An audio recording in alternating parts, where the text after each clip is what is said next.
March શરૂ કરવામાં આવ્યો હતો ત્યારે પોલીસ દ્વારા અત્યાર સુધી 6 આરોપીની ધરપકડ કરવામાં આવી છે।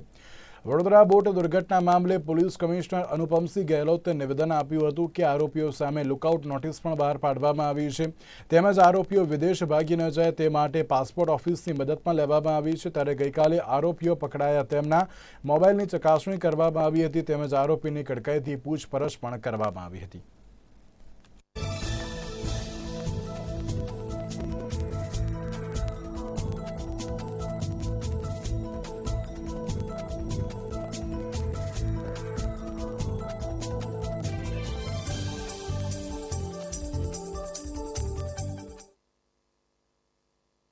જેટલા એના મોબાઈલના ચકાસણી પણ કરવામાં આવી અને સાથોસાથ એના પૂછપરછ કરવામાં આવી અને પૂછપરછ દરમિયાન એવી વિગતો બહાર આવી કે જો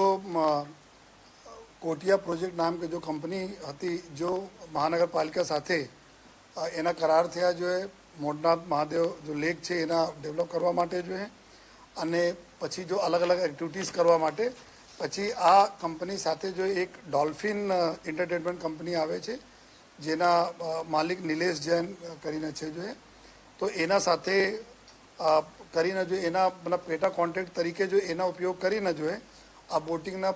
જો પ્રવૃત્તિ ત્યાં ચાલતી હતી એના આ બી ડોલ્ફિન કંપની બી સામેલ હતી અને જેટલા બી આરોપીઓ પકડાયા આ જો પહેલે 3 જો ત્યાંના મેનેજર અને બોટ ચલાવનાર અને એના સાથે જો એક હેલ્પર તરીકે જો હતા આ બધાને પૂછપરછમાં એવી વિગતો આવી છે બહાર કે ડેલીના જો હિસાબ કિતાબ થતા હતા જોઈએ જેટલા બી પૈસાના ટિકટ સેલિંગ થાય યા આવક થાય યા જો ખર્ચ થાય તમામના રિપોર્ટિંગ જો પરેશ શાહ અને નિલેશ જૈન આ બંનેને આપવામાં આવતા હતા જોઈએ અને આ જ 2 લોકો હતા જો કે ત્યાં દેખરેખ અને જો દેખરેખ રાખતા હતા ને ત્યાંની સ્ટાફ સાથે સતત કોન્ટેક્ટમાં રહે અને ડેલી બ્રીફિંગ લેતા હતા।